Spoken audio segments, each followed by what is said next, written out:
Welcome to Next to Madison, a podcast to help you live your best life.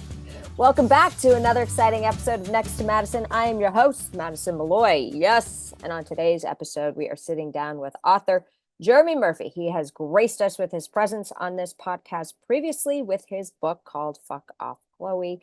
Very funny story about a guy who worked with many celebrities in the PR world. And because of that book and because of his wild ways and his wild antics and his wild stories, he was approached to do another book. And this is the book called Too Good to Fact Check. It's a deep dive behind the scenes of his personal life, being and working with some of the biggest celebrities. So if you love all that gossip stuff and go behind the scenes of what those glossy magazines had to offer and what really took place, then this is going to be a fun book for you. So I know we kind of all miss the glossy magazines and having them, I remember buying them when I'd go to the lake and I would sit in the chair and, getting my son and looking at all these beautiful celebrity pictures or getting them at the airport. And we don't have that as much today. But just to kind of have, reminisce and kind of have nostalgia of everyone seeing those amazing photo shoots and those pictures of what really kind of went on. So this is the book Too Good to Fact Check. So we'll be right back after this brief message with our guest, author Jeremy Murphy. It's your host, Madison Malloy, and I have exciting news. My new product is now available on Amazon called Color Your Way to Abundance, a 21-day manifestation guide for wealth, health, and love. This unique coloring journal will help you manifest by coloring in the affirmations while you continue to repeat them. This will help activate these affirmations so they become a reality. Grab your copy today and relax, color, and start manifesting. All right, we are back with our amazing guest, the author, Jeremy Murphy, who's here to tell us about his new book, Too Good to Fact Check. How are you? I'm good. How are you? I'm good. I'm so excited. You've been on the show before. You were talking about your first book, which was, what was it? Fuck Off, Chloe? Yes. Yeah. So like my first book that had the F word in it, my second one won't, not because I don't love the word, just because it didn't fit. So tell us about this new book. It is coming out. It's available for pre-sale, but it is coming out on August 27th, and that'll be available pretty much everywhere, right? Yep. So the book Too Good to Fact Check, right here. It is about my 10 years okay. Running a magazine for CBS television. We did a glossy magazine, very Vanity Fair. Okay. And I had the great privilege of traveling around the world with celebrities and going to all these great places. And the gist is I was probably the worst behaved of anybody. Like, everybody think the celebrities are crazy. A lot of the antics are from me, and it makes a real funny story. Very little embarrassing, but I thought it would make a good book. Yeah, absolutely. Okay, so let's get into it. What can readers kind of expect? What should they get excited about?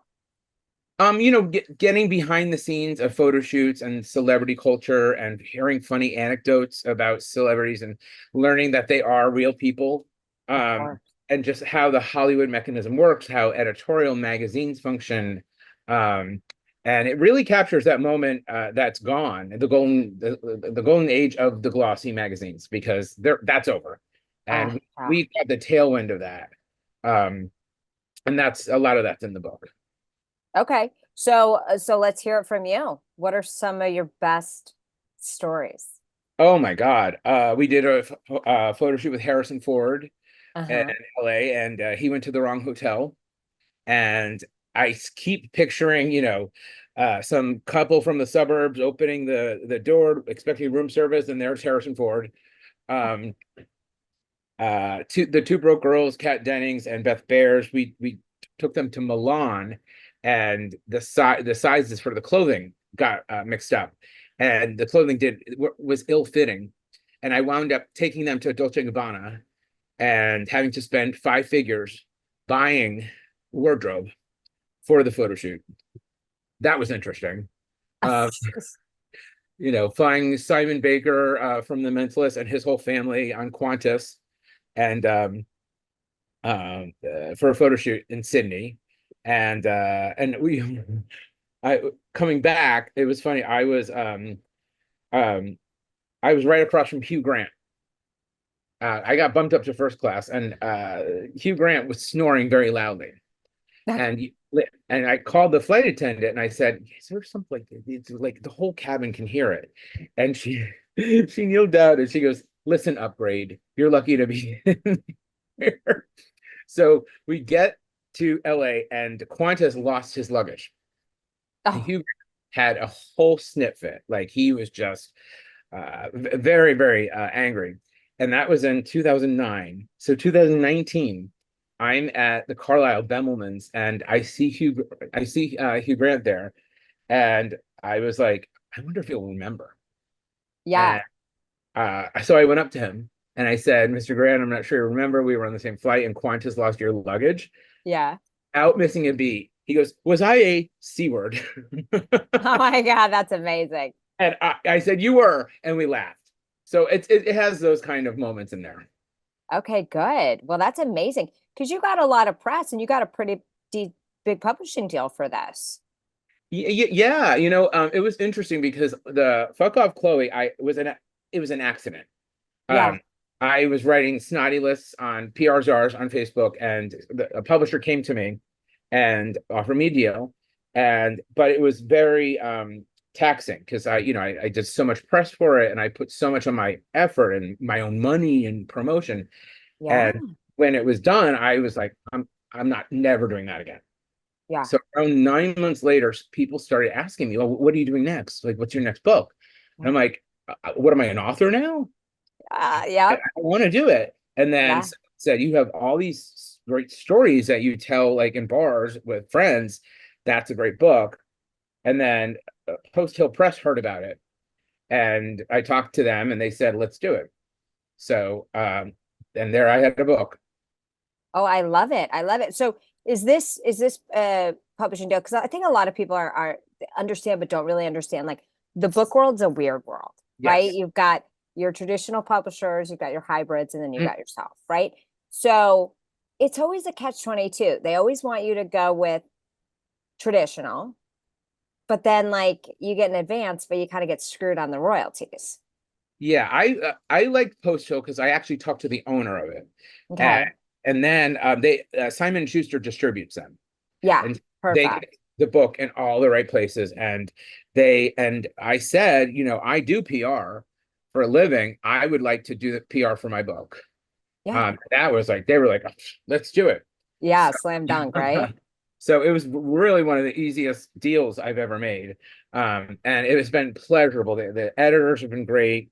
It came out wonderful. So I'm very happy. That's exciting. That is so exciting. So, what do you think the biggest takeaway people are going to get from this book, You know, besides the humor and just kind of the behind the scenes of the crazy Hollywood drama? it's interesting because when I started it, it was just little tales like celebrity anecdotes, and then when I was writing it, my co-writer Sophia, she would ask me questions and get all these memories, and then ask questions at the end of each chapter, and I realized that there's a human story here. It was my journey from a middle class kid from South Florida, who suddenly gets thrust into this world Yeah. of first class travel and hotels and celebrities and working with famous photographers. And, I was a little wild. I mean, I took advantage of it. I had a lot of fun, probably too much. Yeah. And I really go into that. So I don't know what people are going to take away from it. It is a human story. Yeah. No, absolutely. And I love that what you said at the very beginning, where you're like, people will understand when you pull back the curtain that these celebrities are human as well. And I think that like people are going more that belief system, or maybe it's just me because we're in the business. But do you think that the celebrities are idolized as much as today as they were back then? Because I don't. I agree with you. I don't. Yeah, like You know, not at all, actually. because it's become diluted. There's so much content, there's so much out there, and everybody is nipping at the heels to replace someone else. I mean, I don't know half the people on the red carpet anymore. They're all Yeah. influencers or um But the celebrities, what was interesting was they were fine. It was the publicists, their personal publicists, made our lives hell. Okay, how so? Go into that. They want to justify their jobs, and so they would throw Right. in demands that the celebrity didn't even know. Try to change things at the last minute just to throw their weight around. And so we always had like a time bomb on any shoot from a personal publicist. Yeah. Yeah. Yeah. No, yeah, it's bananas. And especially like speaking of like celebrities or stuff like that, like I feel like everybody's a celebrity with social media. You know what I mean? And like how all these like, think about like recently the Hawk Tuah girl. The who? Hawk Tuah, she's like, you got to give him that Hawk too and spit on that thing. How are you living under a rock? It was like this huge viral sensation. She's like this cute little kid from or girl from like she's like 21 from Tennessee, Oh my worked at God. a spring factory, and that thing went wildfire. And now she's like front row at like the UFC fights Yeah. and I turned 49 this year, and I feel like I'm 70. And I said in my book, I'm actually looking forward to retirement. I would be the best retiree, by the way. okay. I excel at not doing work. I would be the best non-worker. Okay. Okay. Well, that I mean, but okay. So let's go to your PR because you've had a successful PR Yep. business and you've worked on some pretty cool brands with some pretty cool celebrities. Let's talk about that because that obviously has a big reflection of what's in the book of Too Good to Fact Check. Yeah. So the book is a very specific time period. It's 2006 to 2016. So it's a decade.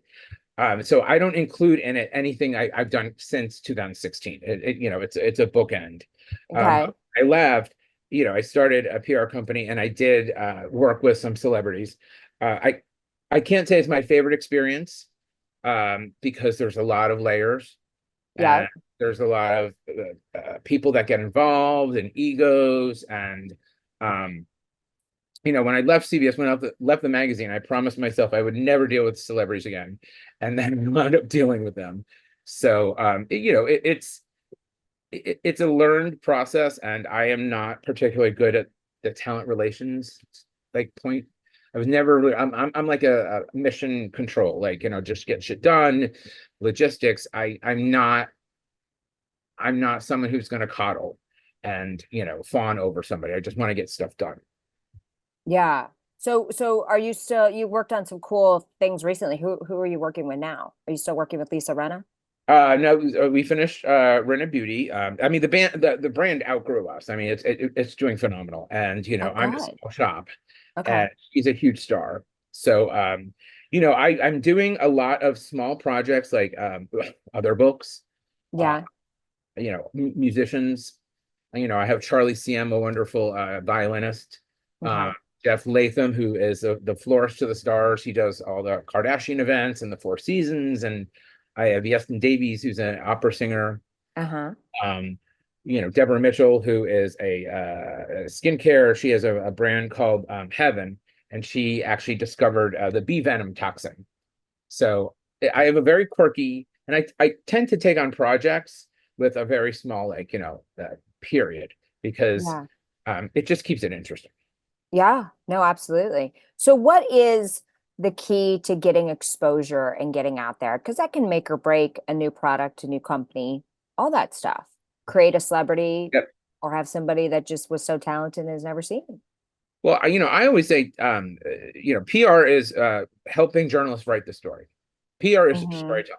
And when I pitch a journalist, I actually write the story, and obviously they're going to put their own words, but I make sure that I give them everything they need, and it makes their life easier, right?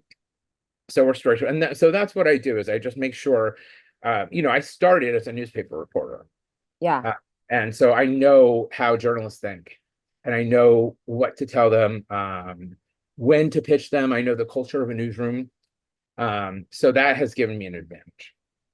Okay. That makes sense. So what would be your advice to somebody listening today that wants to get more exposure for themselves or their business? Um, that's a good question. Um, be honest, tell a story. Tell a Hmm. story. Make sure it's original. Make sure you know who you're talking to. if you're gonna pitch a journalist, well, Google them and find out what they just wrote. Make sure that Yeah. what they write is topical. Um, you want to get something that's relevant, that's new, that's interesting, that no Yeah. one else has it. That's kind of the magic formula. Yeah. And it's always like know your audience. Like Yes. sometimes you'll talk to people and you're like, well, who is this book or this product geared towards? And if they say everybody, you're like, no, Yeah. You nothing have can to be know your geared for audience. everybody. And one of the trends that I really hate in media is the pay for play, because a lot of it is Yeah. It's bullshit. paid media. And the influencers want money, and then a lot of the publishing companies want a piece of, like, if Conde Nast does a story on some brand, and they have a link to buy it, and then they get a piece of it. So everybody's like looking for money, and so pitching stories on the merits it's getting harder and harder. Interesting. Okay. Yeah, no, that makes complete sense. And it's yeah, the pay for play. I mean, it's kind of crazy. You see all these kind of magazines, and unless you're like a big celebrity, you've paid to be on it. Yeah. You know how many times people have reached out to me and they're like, "Do you want to be on the cover of this Yeah. magazine?" And I'm like, oh, what's the catch? And they're like, for Yeah. this much. I go, if you want me on the cover, you're paying me. Yes. Move along. And any magazine that is selling their editorial, people are smart, and they can smell that. Yeah. And like influencers, like people know that they're getting paid, and magazines, the, the reader is going to know. And so yeah, I mean, I get people all the time, like I pitch someone and they're like, okay, well, that costs, a feature costs this much money, and cover costs that much money, and I'm like, you know what, if you're charging for the cover, you're not credible. Yeah.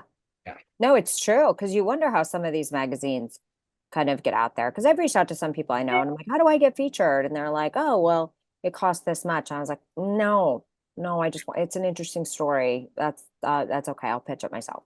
Well, it's a Yeah. brutal business, having done it Yeah. at CBS, because print is dying, and then Yeah. you have the logistics of subscribers, and newsstand is dead. When we got our magazine on newsstands, and you had a wholesaler, you had a retailer, you had a distributor, and then some of the shops you had to pay to get on the newsstands. And so we lost money on getting it on the newsstand, but you had to be there. Yeah. Yeah. Yeah. So it's very expensive. And the days of, we would hire Patrick Demarchelier to do a photo shoot and spend lots of money. Those don't exist. Those days are over. Yeah. It's like a whole new world, right? Absolutely. Yeah. It's like bananas. So what do you think is next after this book? I don't know. I just never thought of myself as an author. And it's like, I'm putting a lot of effort into this one, and I didn't expect to write this one. Yeah. So, and a lot of aspiring writers hate me because both writers happened by accident. I didn't do a proposal. I didn't have an agent. I kind of just, they just kind of came to me. That's But the law of detachment right there. When you don't yes, want something, that's when everything comes. It's when you're grasping onto something and yep, sucking the air out of the opportunity that you don't leave room, or you reek of desperation. yes. When you kind of sit back, do your thing, provide value, people will see that and you will attract the right opportunities. And that's what you did without you even realizing it. I didn't realize that. And it's funny because Sophia, my co-writer, we would meet every week, and she would just ask me questions and get all these memories that I had forgotten over 10 years. And some of them are, I remember one particular evening I was out at, I think, the Palace Hotel, and I had a few drinks with a friend, and I saw Yeah. Ted Koppel. Yeah, this vaunted, he was the host of Nightline on ABC News. Oh yeah. I was like, wait a second. I was like, I know that name, but I can't think of it. Okay, yeah. I went up to him, and my colleague was like, don't, you've had too much to drink. And I'm like, no. He's like, oh my God, I grew up watching him. So I went up Yeah. to him, and I said, Mr. Koppel, you're here to me. And he was like, oh, thank you, young man. And I said, and I love the Nightline theme song. And he looks at me and he goes, excuse me? I'm like, can I sing it to you? He goes, and I go, do, do, do, do, do, do, do, do, do, do. And I drunkenly sang the Nightline theme song to Ted Koppel. And so what did he think? Was he like, the heck out Oh of my no, face, security or was did he laugh? security was Security was called. but there's all these kind of moments like that Sophia got out of me that you know and so I think it's I mean it's comedy, but it's a human story, and but I don't know if I don't know what else I'm gonna do after. I feel like you, just looking at you, and this is a compliment, so don't take it as an insult because it just popped into my head. Like, we should create, or you should create, like a cartoon based on you.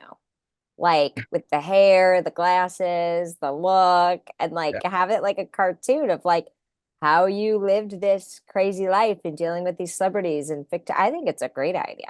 You know, it's funny because Sophia actually said she was like, you know, your life is like this period was a cartoon, and Yeah, some of the stuff, totally.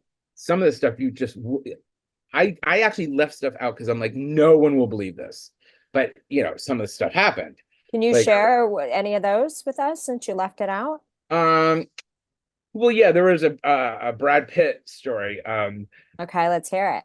So we went down, me and a writer and a photographer went down to New Orleans after Katrina to see how the media covered the storm. And when I was Yeah, there, we heard about Brad and Angelina had started an organization called Make It Right, and they were building um, homes for people yeah, who lost their homes. And I said, you know, this is such a great thing.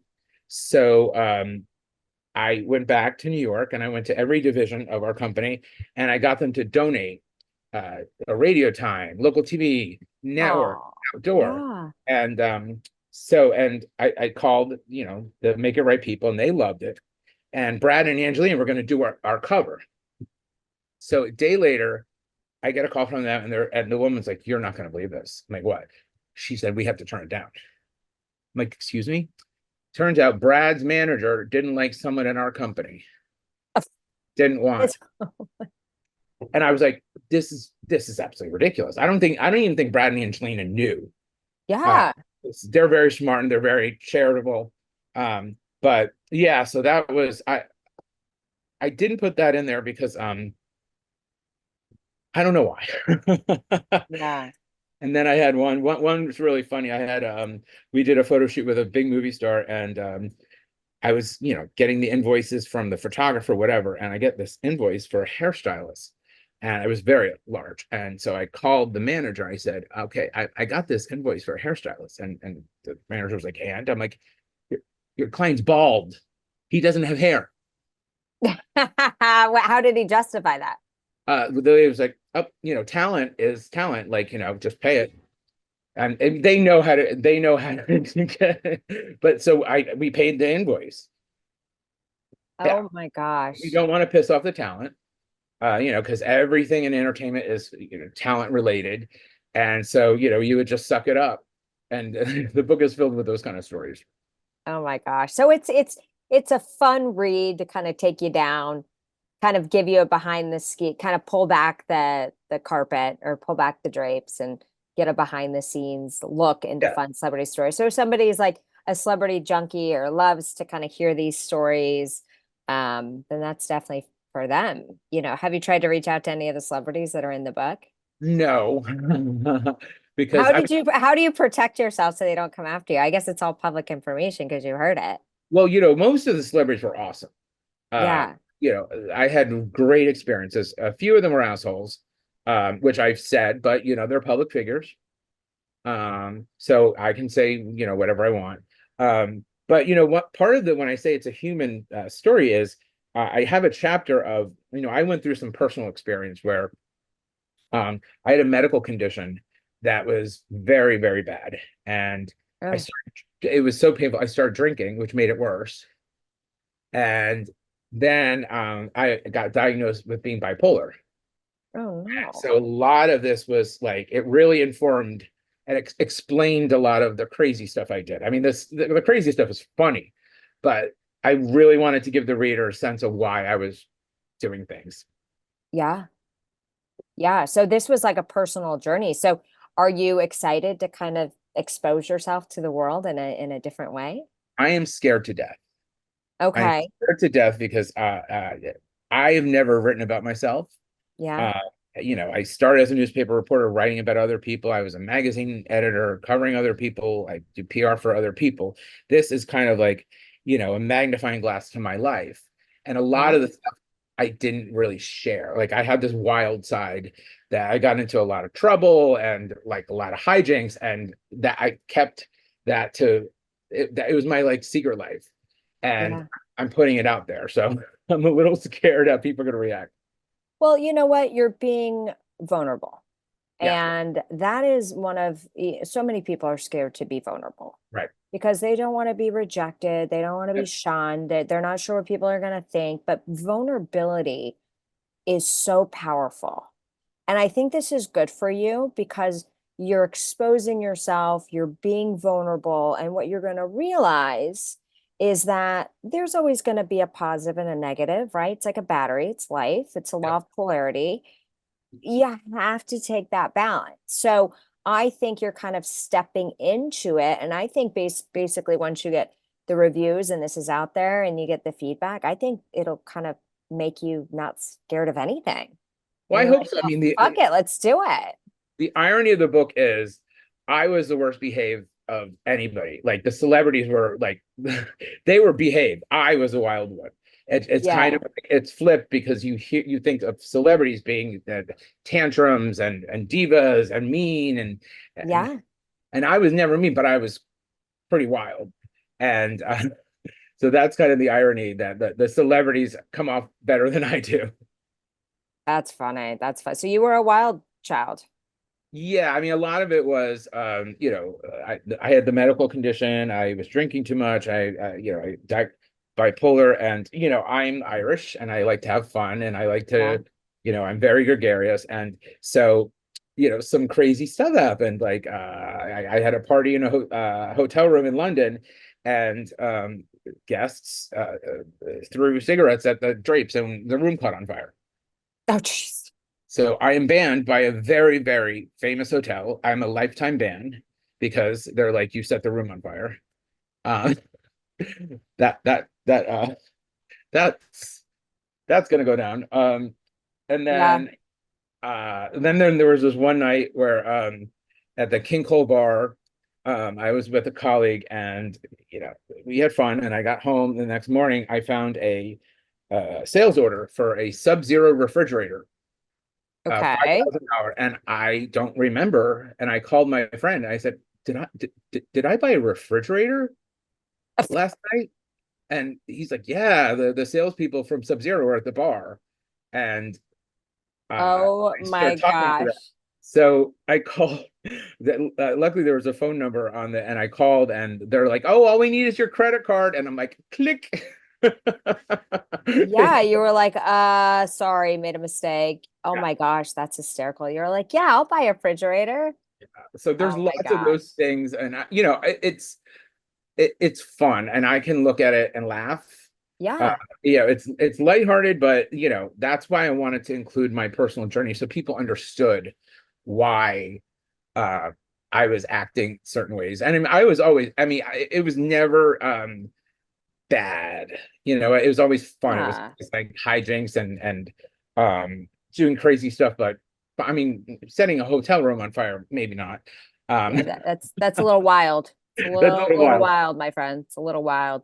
So, well, this is good. Obviously, you've led an interesting enough life that a publishing house wanted to have you write a book. So, congratulations. Thank There's you. Thank obviously you. much better stories in here that you haven't told us yet. So definitely you guys go grab the book. You can pre-order it now. Where can they pre-order it? And then after August 27th? Yeah, it's on Amazon, simonschuster.com, posthillpress.com, Barnes and Noble. Uh, Okay. the publisher really did a great job of getting it everywhere. And Yeah. that's one of the reasons why I really like them, because I knew, they're an independent publisher, but they have really good distribution. Okay, excellent, excellent. So yeah, you guys pre-order it and also, share it, support him. And if you're listening to this after the 27th, then order it because That's when it launches. So congratulations on Thank this. you. And I'm excited to read about your crazy drunk stories. Maybe you'll encourage me to share a few of my own one day. Be vulnerable. Be vulnerable. That was, I that. did. In my first book, I was Yep. very vulnerable. Yeah. I It's talked it's to, almost cathartic. It was really cathartic because I've never I loved it. written about like, and I was very honest and self, a lot of reflection. And through this, I kind of understood why it was kind of therapy.